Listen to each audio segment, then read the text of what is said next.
Xenoverse 2, a Dragon Ball game notorious for being extremely easy. Unlike its Budokai older brothers, Xenoverse 2 is a complete joke compared to those games, for multiple reasons. For one, the AI in this game are brain dead. From Xenoverse 1 to Xenoverse 2, they gain no new abilities other than the ability to use a burst dash, because Dimps were too lazy to code them even using something as simple as an awakening skill. Even the so-called difficult missions like the 7-star parallel quest, the DLC parallel quest, and the expert missions found inside of Xenoverse 2 are all jokes as well. And this is because these quests aren't difficult, they just take a long time. For example, the 7-star parallel quest along with the DLC parallel quest, maybe barring time-space tussle, are all a complete joke because the enemies are just very tanky. They don't do a lot of damage. And combined with the fact how broken items are in this game, and you're left with a very sour experience. Also, expert missions minus the time are a complete joke just like the parallel quest, and that's because the raid boss attacks, Marbling Drop, Imperial Storm, and Gigantic Ki Blast, Brainwash Attack, and etc. are all very easy to dodge, and the enemies never go above 9 times the default attack value when a 6v1, making the missions a complete joke. But today, that's non-existent, as I present to you, yes, the viewer watching this, a challenge. Over the past month or so, I've been working on a new mission that will really put you to the test, and that mission is a mission against all of Dragon Ball Super Gohan's forms.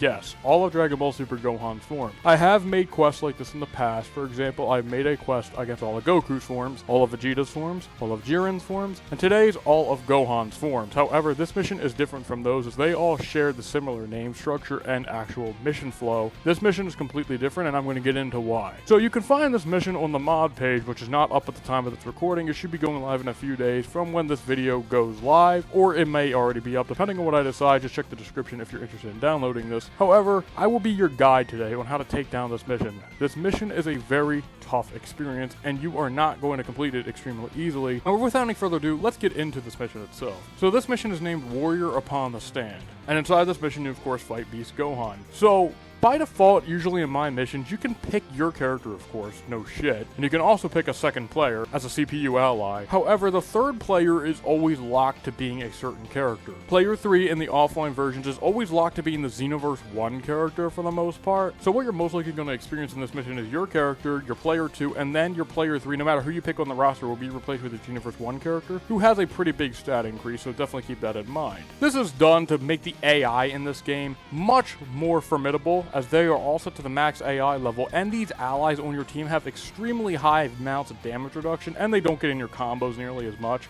and they are all equipped with support moves, as I'll get into in a minute. So when this mission begins, you will notice it'll be you, your teammate, and then your Xenoverse 1 character standing there. Yes, before you ask, this mission is not online compatible. At this moment, there is no online version. However, in the future, I will be releasing an online version. I'm not sure how far into the future I will be releasing one, but do be aware that there will be an online version, so you can play with your friends, assuming you have any to begin with. But anyway, as for the mission itself, when you start in, Gohan will fly in his base form. You just gotta defeat Beast Gohan. He's not very difficult, nothing to keep in mind here. However, eventually he will be mind controlled, and he will get a dark energy power-up. This will be revealed who does this later on. He'll power up into a new form where his stats go up, and to be honest with you, this one won't be really putting you to the test either. You just really need to fight with your teammates, and you'll get through just fine, no matter who you're playing as. It should also be noted that this mission was made with the intent in mind to where you can play as any character on the roster and stand a fair shot. I will explain why in a few minutes. However, as you're fighting Evil Gohan, you will notice Trunks will show up to your aid, and when Trunks shows up to your aid, you will be getting a new teammate. However, as the quest continues and you're fighting Evil Gohan with Trunks,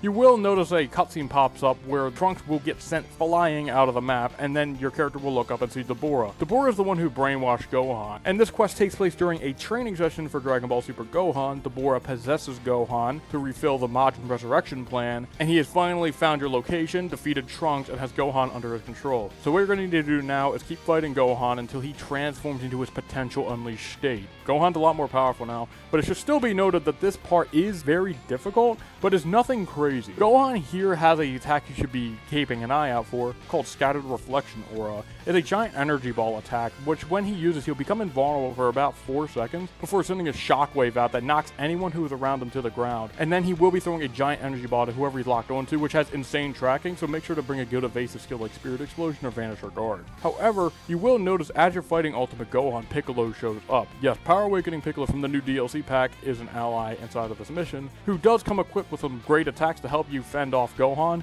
and Dabura as well, as it is now a 4v2. Dabura, though, is nothing to really be concerned about. However, Dabura and Gohan both have an attack called Frenzied Bloody Sauce, which when it's used, it will always poison and slow you down if it connects even one time. It should be noted as well, your ally player 3 also has this attack, and if you manage to just spam the X super attack as any character, it'll make the chances of player 3 using the Frenzied Bloody Sauce on the enemy very likely. So you can use this tactically, and you can always make it so your ally will slow down the enemy in each phase. When poisoning actually lowers enemy defense, so you want to use this to your advantage. You don't need to bring poison as player 3 already has it, just spam your X attack and you can get it to go. You will eventually notice Goku will fly down and try to convince Gohan to break out of his mind control, as Dabura is powering up his mind control. However, before Dabura is able to unleash Gohan into a frenzied rage, Gohan comes to his senses and obliterates Dabura, sending him to Kingdom Come. But with enough persistence and a decent skill set and knowledge of Xenoverse 2, you should get through this phase just fine. After this, Gohan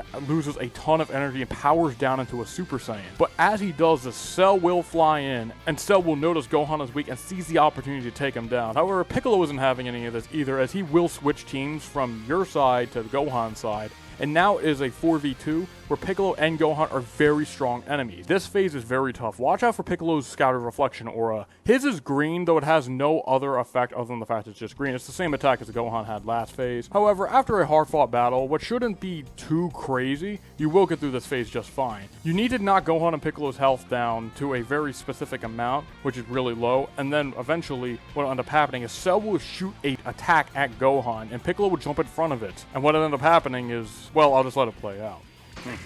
They were nothing but child's play. I'm sorry.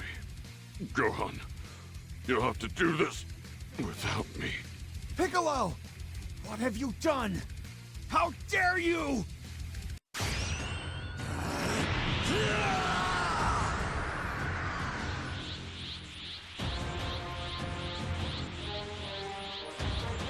Gohan, seeing his fallen comrade, awakens in a fit of rage into his new form, Beast Gohan, which was introduced last year. An amazing form, but I'm not here to talk about how awesome Beast Gohan is. You're in a war, and you're going to need to get through this war, so allow me to be your guide to get through this. Beast Gohan is an insanely formidable threat, and why, you may ask? Because he has a ton of attacks that are not in the vanilla game. He has a new custom skill set that I coded specifically for this mission, but today I will be explaining what these moves do and how to counter them, and the best strategies to get around. But before that, let me set the stage a little bit. In this phase, it will be a 4v1. You'll have Cell, player 3, player 2, and player 1. And what will end up happening is you're all going to attack Gohan like crazy. Gohan has very high defenses, but it should be noted he can be poisoned. And poisoning an enemy lowers enemy defense. So what you're going to do is spam your X super attack and have player 3 poison Gohan. And what you're going to need to do is rush Gohan like crazy. Why? Because Gohan has no super armor of any kind, so if you just keep the pressure on, Gohan can't really do anything. That is until he uses his super attacks.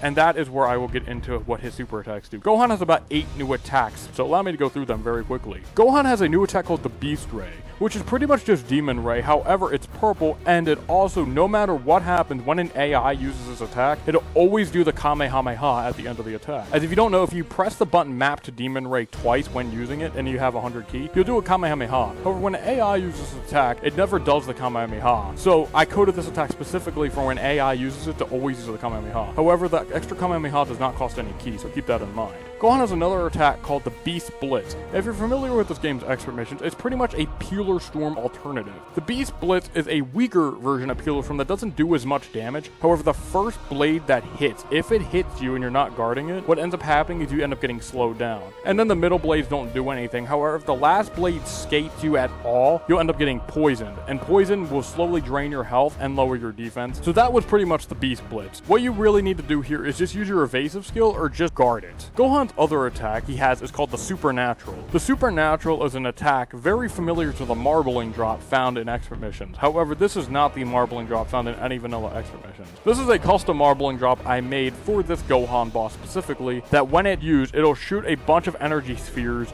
into the sky and they'll land onto the ground. Depending on the amount of allies that are present on the battlefield at the time this attack is used, the amount of energy spheres will multiply by every single opponent on the enemy team and ally on Beast Gohan's team.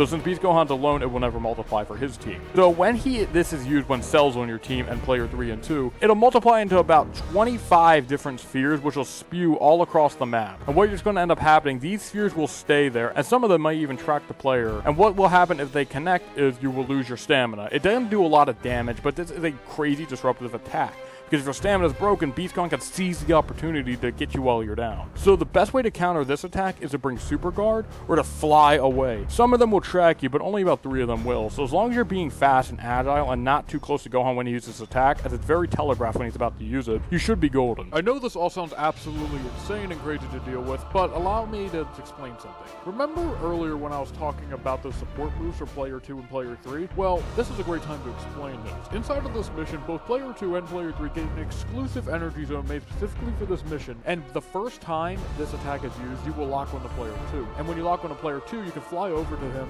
and then you'll be able to heal. Also, when this attack is used, a telegraphed blue slash will flash across the screen. This will signify that the attack is being used by either player 2 or player 3. So if the screen flashes blue, fly over to them to get a quick heal. It'll heal about 30% HP for player 2, and it'll full heal player 1. So definitely keep that in mind when trying to face Beast Gohan's crazy onslaught. Gohan has another attack called Inimitable Radiance, which was an attack I made a very long time ago. Inimitable Radiance, though, is not really too crazy of an attack. It's all it really is a red Big Bang attack that doesn't have much tracking. It's more of a equalizer for Gohan's crazy skill set. You really don't need to do much when this attack is put in play. Gohan as well has a new ultimate attack called the Special Beam Cannon Beast. You may be saying, wait, that's an attack in the game already. Yes, it is. However, this version is different. The version in-game can do a normal beam, or you can press up on the joystick and you will do a kick, which will put the enemy into a cutscene. However, this version of the Special Beam Cannon is different that the boss has. This Gohan boss's Special Beam Cannon is different in the fact that when he uses it, it'll always be the kick. No matter what the AI does, it'll always be the kick. And this is because the AI, for some reason, doesn't do the kick every single time, which ends up making it so the vanilla attack would make this Gohan a complete joke. This Special Beam Cannon will always do the kick, however, it comes at a cost of costing 800 ki instead of 500, and there's another effect. If you block this attack instead of simply blocking it, you'll be knocked to the ground immediately, leaving yourself wide open for the attack. However, if you get hit by the attack, you'll of course be put into the cutscene. It should be known when this attack is used, the screen will flash violet, which will telegraph when this attack is being used and when you should dodge. If this attack hits you, you're going to die no matter what, as this attack will always one-shot you if it connects, though it's very easy to get away from and you can knock him out of the kick. However, if this attack hits a teammate, normally you gotta sit through a cutscene where Gohan charges Special Beam Cannon attacks to your teammate. However, it should be noted that this version of the Special Beam Cannon, I coded it so you can actually damage Gohan while he's charging it in the cutscene. And if you bring an attack like Divine Kamehameha, you can even cancel the attack entirely. For the most part, sometimes the beam will still hit whoever he attacked, but for the most part, you'll knock him out of the animation to speed things up a little bit. Though if he's poisoned, you may want him to keep him in the attack, as it'll actually benefit you a little bit. But this attack is a force to be reckoned with, so be very careful. Gohan as well has an attack called the Beast Slash, which is an evasive skill. It's pretty much a purple spirit slash, no other property changes, so nothing crazy to go over here. When Beast Gohan hits 50% HP, this is where his last 2 attacks get added to his arsenal. First up is the Beast Vanish. The Beast Vanish is a variant of the Warp attack found in the Xenoverse 2 normal game, where Gohan will use his Vanish attack. He'll disappear for about a second and then he'll reappear, healing 2% HP every time he does this. However, unlike the Warp attack, this will not lock you off of him, so you never will lose sight of him. So just be super aggressive and you will do enough damage, so that making it so the HP he recovers isn't too bad. But finally, his Beast Guillotine. His last new attack that he actually obtained. The Beast Guillotine is very hard to explain, it's more easy to just show what it can do.